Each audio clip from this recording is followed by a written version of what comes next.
Praise lord. నీ విజయానికి పునాది అంటే తెలుసా?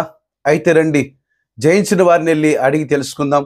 మరి ఎవరు కూడా అన్ని తెలిసిన వాళ్ళు కాదు కదా, మరి జయించిన వారే మనకు ఆధారం. మరి ముందుకు మనం వెళ్ళగలిగితే కీర్తన 34:5 రాయబడింది, వారు ఆయన తట్టు చూడగా వారి ముఖమునకు వెలుగు కలిగెను, వారి ముఖములెన్నడూ లజ్జింపకపోవును. అవును, ఎవరు వీరు, ఎవరి తట్టు చూశారు అన్న దాన్ని మనం చూడబోతున్నాం. దయచేసి మనము ఆలకించుదాం, కాస్త లక్ష్యం ఉంచుదాం. ముందుకు వెళ్ళి చూస్తే మరి ఎక్సోడస్ నిర్గమకాండము 2:23 మనం గమనించగలిగితే అక్కడ ఇజ్రాయేలీలు కనబడుతున్నారు, ఐగుప్తులో ఉన్నారు. మరి ఐగుప్తులో ఉన్న వీళ్ళు మరి కష్టపడుతున్నారు, వీరిని వెట్టి చాకిరి చేపిస్తున్నారు. అప్పటికి అర్థమైపోయిందా? వద్దు, ఇంకా ఉంది, ముందుకెళదాం. మరి ఇక్కడ మనం గమనించగలిగితే వీళ్ళు చాలా ఇబ్బంది పడుతూ ఉన్నారు, కానీ వాళ్ళకి పరిష్కారం రావటం లేదు. మరి నీవు కూడా ఈ దినాల్లో చాలా కష్టపడుతున్నావు, ఇబ్బందులు ఉన్నావు, పోరాడుతున్నావు, సమస్య ఒకటి పోతే ఒకటి ఎదుర్కొంటూ ఉన్నావు, పరిష్కారం అర్థం కావటం లేదు. మరి నీ జీవితంలో విజయానికి పునాది అంటూ అర్థం కావటం లేదు.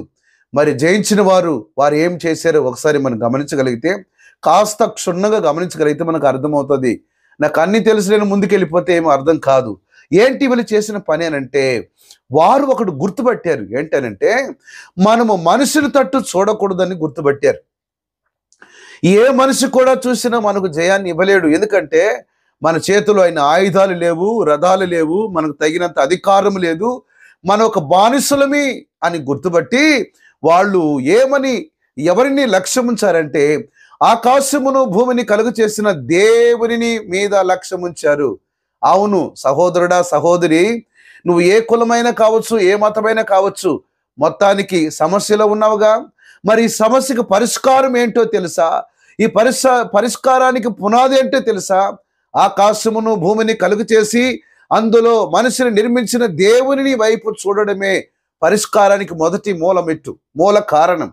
మరి వీళ్ళు కూడా ఏంటి అనంటే, వీళ్ళకు కూడా సమస్యే, వీళ్ళు కూడా పరిష్కారం అర్థం కావటం లేదు.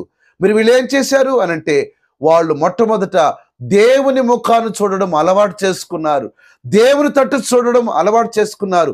కానీ మనము అదిగో ఆ నాయకుడు చేస్తాడేమో, ఈ నాయకుడు చేస్తాడేమో, ఆ మనిషి సహాయం చేస్తాడేమో అని మనుషుల వైపు చూసి, మనుషుల తట్టు చూసి మోసపోతూ ఉంటాం.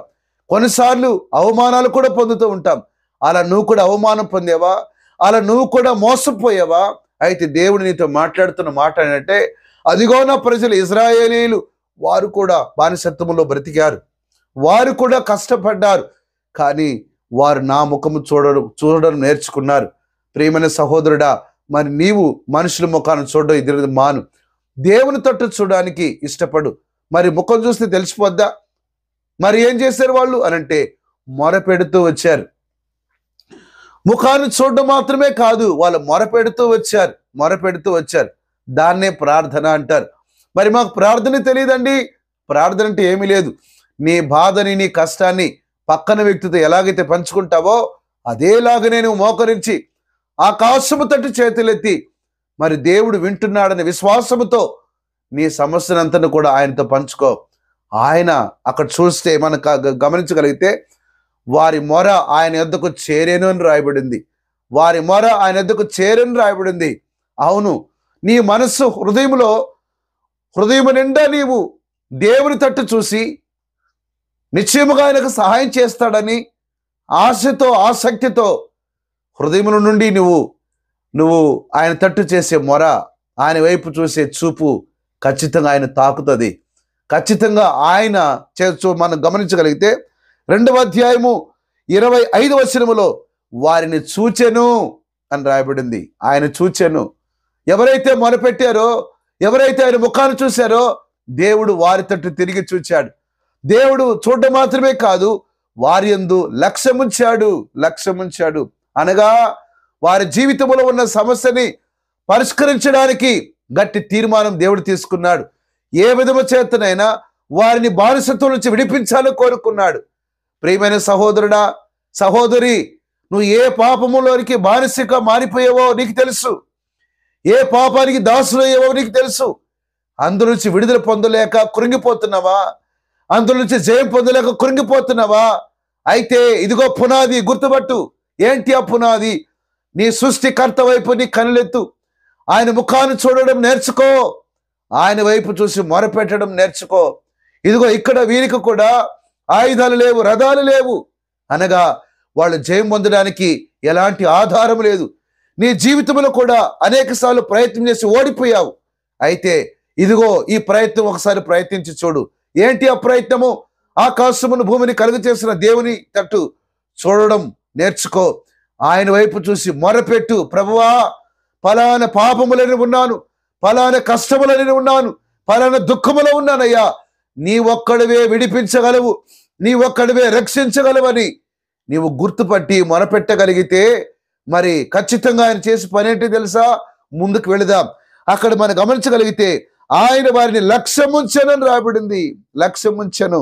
అంత మాత్రమే కాదు, నిర్గమకాండము 14:30 దేవుడు ఏం చేశాడు తెలుసా? మరి ఐగుప్తీయులు మరి గొప్ప రథాలు కలిగి ఉన్నారు, గొప్ప ఆయుధాలు కలిగి ఉన్నారు, అధికారం కలిగి ఉన్నారు. అధికారం ఉంది, ఆయుధాలు ఉన్నాయి, రథాలున్నాయి. కానీ ఇజ్రాయేలీలకి ఆయుధాలు లేవు, అధికారం లేదు, రథాలు కూడా లేవు. వట్టి చేతులతో ఉన్నారు. మరి భయపడుతూ ఉన్నారు. మరి వీళ్ళు ముందుకు వెళుతున్నారు, వాళ్ళ వెనకాల తరుముతూ ఉన్నారు. మరి నీ సమస్య కూడా ఒకటి పోతే ఒకటి తరుముతుందా? పోయిన నెలే ఒక సమస్య అండి, కానీ ఆ సమస్య పోయిన వెంటనే ఇదిగో మరో సమస్య అని నీవు కూడా ఒకటి పోతే ఒకటి ఎదుర్కొంటూ ఉన్నావా? అనగా నీ సమస్యని నిన్ను తరుముతూ ఉంది. జయము నీకు రావటం లేదు. కష్టములో కూరుకుపోతూ ఉన్నావు, కృంగిపోతూ ఉన్నావు. అయితే దేవుడు నీతో చూసి మాట్లాడుతున్న సంగతి ఏంటి తెలుసా? ఇదిగో నా వైపు చూడు అంటున్నాడు. నా వైపు చూడు, మనుషుల వైపు కాదు, నీ బలం వైపు కాదు, నీ జ్ఞానం వైపు కాదు. ఇదిగో నిన్ను రక్షించగలిగిన నేనే అని అంటున్నాడు. అవును ప్రియులారా, ఇక్కడ మనం గమనించగలిగితే 14:30 దేవుడు వారిని రక్షించను అని రాయబడింది. దేవుడు వారిని రక్షించడం మాత్రమే కాదు, ఎవరైతే తరుముతున్నారో, ఆయుధాలు కలిగి రథాలు కలిగి ఎవరైతే తరుముతున్నారో వారందరినీ కూడా సముద్రములను కూల్చివేశాడు. ప్రియమైన సహోదరుడా, సహోదరి, ఒకవేళ ఆయుధాలు కలిగిన వారు, రాజులు, అధిపతులు నిన్ను తరమకపోవచ్చు, కానీ శ్రమలు నిన్ను తరుముతున్నాయి, కష్టాలు నిన్ను తరుముతున్నాయి, ఇరుకు నిన్ను తరుముతుంది, ఇబ్బంది నిన్ను తరుముతుంది. కుటుంబంలో ఏక మనసు లేక పోరాడుతున్నావు. మరి దీనికి పునాది నీకు అర్థం కావడం లేదు. అయితే దేవునితో మాట్లాడుతున్న మాట, నీ జయానికి పునాది అంటే తెలుసా? దేవుని ముఖాన్ని చూడాలి మొట్టమొదట. రెండవది ఆయన వైపు చూసి మొరపెట్టి ఆయనందు విశ్వాసం ఉంచగలిగితే దేవునికి మాట చెబుతుంది, నా ఎద్దకు వచ్చి వారిని నేను ఏమాత్రం త్రోసివేయను. ఏ కులమైనా కావచ్చు సహోదరుడా, నువ్వు ఏ మతమైనా కావచ్చు, మొత్తానికి కష్టంలో ఉన్నావుగా, మరి పరిష్కారకర్త మాత్రము సృష్టికర్తే. పరిష్కారనిచ్చేవాడు మాత్రము సృష్టికర్తే. దాన్ని గుర్తుపట్టు. ఆకాశమును కలుగజేసిన వాడు, భూమిని కలుగజేసిన వాడు, నీకు జీవాన్నిచ్చిన వాడు, నీకు జీవితాన్నిచ్చిన వాడే సృష్టికర్త. ఆయనే నీ శ్రమకు, నీ కష్టానికి పరిష్కారకర్త అన్న విషయాన్ని ఇతను గుర్తుబట్టి ఏ భేదము లేకుండా ఆయన ఎద్దుకురా. దేవునికి వాక్యం చెబుతుంది, ఏ భేదము లేదు, అందరూ పాపము చేసి దేవుడు అనుగ్రహించే మహిమను పొందలేకపోయారని. అవును, నీవు కూడా పాపంలోనే ఉన్నావు. మరి నీ జీవితాన్ని, మరి నీ యొక్క కుటుంబాన్ని తరుముతున్న కష్టం గల కారణం ఏంటో తెలుసా? మనం చేసిన పాపమే. ఈ పాపం నుంచి విడిపించువాడే యేసుక్రీస్తు. ఆయన మన కొరకు రక్తము కార్చాడు, మన కొరకు సిలువలో యుద్ధము చేశాడు. యుద్ధం అంటే ప్రేమ యుద్ధం. మన కొరకు సిలువలో రక్తము కార్చి మౌనము దాల్చాడు, చేదు రసము తాగాడు. ఆయన మన కొరకు మరణించాడు, మన కొరకు సమాధిలోకి వెళ్ళాడు. నీ కొరకు, నా కొరకు సమాధిని గెలిచి తిరిగి లేచాడు. అవును, ఆయన మన పక్షముగా మరణాన్ని గెలిచాడు. మరి మరణాన్ని గెలిచిన ఆయన యందు నీవు విశ్వాసం ఉంచాలి. విశ్వాసం ఉంచడం మాత్రమే కాదు, ఆయన తట్టును చూడాలి. చూసి మొరపెట్టగలిగితే విజయము నీదే. నీ కుటుంబంలో క్షేమాన్ని నువ్వు చూడగలుగుతావు. నీ కుటుంబంలో సమాధానాన్ని, నువ్వు ఏమేమి పోగొట్టుకున్నావో, ఎవరెవరి దగ్గర అవమానం పొందావో వాటన్నిటి నుంచి దేవుడు నిన్ను విడిపించి దేవుడే నీకు రక్షణ దయచేస్తాడు, దేవుడే నీకు సమాధానం దయచేస్తాడు. నమ్ముతావా? నమ్మితే దయచేసి నువ్వు ప్రార్థనలో ఏకీభవించు. ప్రభువా, మరి వారు ఆయన తట్టు చూశారు, ఇశ్రాయేలీయులు దేవుని తట్టు చూశారు, సృష్టికర్త వైపు చూసి రక్షించబడ్డారు, వారి ముఖము సిగ్గుపడలేదు. నీవు కూడా సిగ్గుపడవని నమ్మి, ప్రభువా నేను నీ ముఖం చూస్తాను, నీ వైపు చూస్తాను, నీ మీద ఆనుకుంటాను, నీ వైపు చూసి మొరపెడతానయ్యా, నా బలం మీద ఆధారపడను, నేను నీ రెక్కల క్రిందకు వస్తాను అంటావా? దయచేసి ప్రార్థన ఏకీభవించు. పరిశుద్ధుడా, కృప కలిగిన మా తండ్రి, ప్రభువా విన్న ఈ బిడ్డను మీరు జ్ఞాపకం చేసుకోండి. ప్రభువా బిడ్డలందరినీ కూడా మీరు దీవించండి. బిడ్డలకు కావాల్సిన రక్షణ దయచేయి, మారు మనసు దయచేయి, దైవీకమైన శక్తి చేత నింపు. వారి జీవితంలో ఏ శ్రమ వల్ల తరుముతుందో వాటి నుంచి వారికి విడుదల దయచేయి, ఆశీర్వదించు. యేసుక్రీస్తు నామములో సమర్పించి వేడుకుంటున్నాం తండ్రి, ఆమేన్.